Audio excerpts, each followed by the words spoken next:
नमस्कार दोस्तों, स्वागत है आपका आपके अपने YouTube channel RBSC online classes में। आज अपन बात करेंगे कक्षा 10 अर्धवार्षिक परीक्षा 2024-25 के इंग्लिश के पेपर के सॉल्यूशन के बारे में। तो इस पेपर की बात करें तो इसके अंदर आपको टोटल 19 प्रश्न दिए हुए थे, जिसको आपको 3.25 घंटे में करने थे और इसके जो मैक्सिमम मार्क्स थे वो थे 70 नंबर। तो आपने कितने प्रश्न सही किए वो आप जान सकते हैं इस वीडियो के अंदर। तो सबसे पहले अपन बात करें पहले प्रश्न की, तो पहले प्रश्न के अंदर आपको एक पैसेज दिया हुआ था जिसके अंदर आपको ऑब्जेक्टिव क्वेश्चन दे रखे थे। तो पहले पर्सन का जो आंसर था वो था बी यानी जंबाजी, और दूसरा पर्सन इसका जो था उसके अंदर आपको 34 यानी सी ऑप्शन था।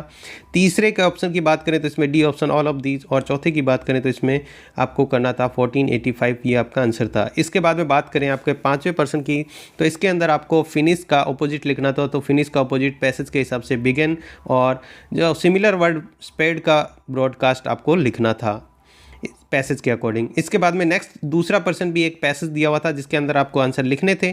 इसके अंदर दो वर्डों की बात करें तो गल्फ का आपको सिमिलर वर्ड लिखना था जिसका होता है चांद, और जो सेकंड इसका अपोजिट लिखना था डिपार्ट का वो होता है ए कंपनी। इसके बाद में आपको तीसरे पर्सन के अंदर आपको राइटिंग वाला पार्ट है। इसके अंदर आपको एक एप्लीकेशन लिखनी थी अपने प्रिंसिपल को, जिसमें आपको रिक्वेस्ट करनी थी कि आपको एक वॉलीबॉल टूर्नामेंट में पार्टिसिपेट करने के लिए आपको अलाउ किया जाए। इसके अपोजिट इसके और में जो आंसर था वो एक ईमेल लिखना था न्यूज़पेपर एडिटर को, और अपनी कंडीशन जो है लोकेलिटी की इंडस्ट्री यानी बहुत ख़राब कंडीशन के बारे में इसको लिखना था। चौथे पर्सन की बात करें तो इसके अंदर आपको एक स्टोरी लिखनी थी, और दोनों स्टोरियाँ बहुत इजी थी, बैड कंपनी या फिर एक कैप सेलर, दोनों में से एक लिखनी थी। नेक्स्ट पांचवें क्वेश्चन की बात करें तो आपको शॉर्ट पैराग्राफ लिखना था जिसमें माय फेवरेट टीचर या फिर महात्मा गांधी, दोनों में से आपको जो अच्छा लगे वो लिख सकते थे।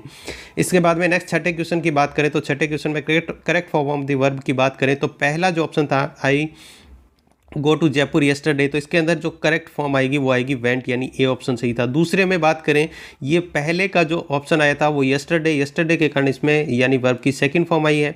दूसरे में बात करें तो दूसरे में आएगा टेक्स यूजुअली के कारण, क्योंकि यूजुअली वर्ब की फर्स्ट फॉर्म के साथ एस या ईएस आता है। थर्ड की बात करें तो इसमें आएगा सिंस मॉर्निंग लगा हुआ है जिसके कारण आएगा हैज़ बीन राइटिंग, और चौथा जो था the train leave before I reach the station, तो बिफोर से पहले आप हैड प्लस वर्ब की थर्ड फॉर्म लगाते हैं तो हैड लेफ्ट, इसका बी ऑप्शन हो जाएगा।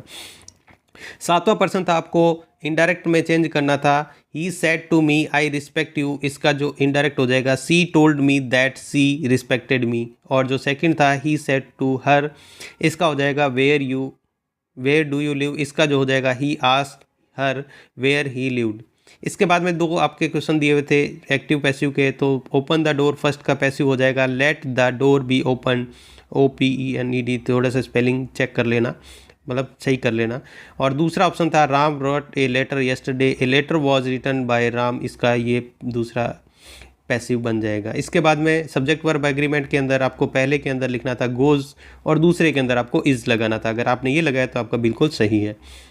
10वें पर्सन की बात करें तो टैग और फ्रेमिंग क्वेश्चन की बात करें तो पहले में आपको वैन से क्वेश्चन बनाना था जो बनेगा वैन डज ही प्ले, और सेकंड के अंदर आपको जो एड क्वेश्चन टैग था उसके अंदर आपको लिखना था इजेंट ही। अगले 11वां पर्सन की बात करें तो आपकी बुक में से यानी सीन पैसेज था जिसके अंदर पहले पर्सन का ऑप्शन था NA यानी बी ऑप्शन NA। सेकंड की बात करें 11वें पर्सन की तो इसमें आपको मैथ लिखना था जो आपका डी ऑप्शन। तीसरे में आपको 9 करना था यहाँ पे सी ऑप्शन, और इसके बाद में इसका जो छठा है मैक एंग्री, इसका आपको वर्ड लिखना था जिसका मीनिंग ये सेम हो यानी सिमिलर, तो एनॉयड लिख सकते थे आप इसके पैसेज के अकॉर्डिंग। उसके बाद में एक और पैसेज दिया हुआ था, इसके अंदर बात करें तो आपको पहले के अंदर वैली जो ऑप्शन बी ऑप्शन सही था, दूसरे की बात करें तो सी ऑप्शन 8, और तीसरे की बात करें तो जो ऑप्शन था सी यानी नो प्लेमेट, यह आंसर सही थे। इसके अंदर बिहाइंड के अपोजिट वर्ड की बात करें तो फ्रंट आप लिख सकते थे ये पैसेज के अकॉर्डिंग। उसके बाद में आपको जो थे यानी आपकी बुक में से क्वेश्चन के कुछ आंसर लिखने थे, फर्स्ट फ्लाइट बुक के थे। उसके बाद में आपको यहाँ पर ये बुकों के जो क्वेश्चन दिए हुए थे इनके क्वेश्चन आंसर आप लिख सकते थे। यहाँ पर आपको एक्सेप्ट पैसेज के अकॉर्डिंग दो आंसर आपको लिखने थे, ये जो स्टेंजा दिए हुए हैं इसके अंदर से, फिर से आपके क्वेश्चन आंसर। और यहाँ से बात करें तो आपके 17 नंबर क्वेश्चन की, तो चूज़ द करेक्ट आंसर, ये आपके जो सेकंड बुक थे उसके अंदर से। तो पहला था हु कम टू मैरी बॉली, बॉली से कौन शादी करना चाहता था, तो आपको याद होगा ऑप्शन ए बिशंबरनाथ।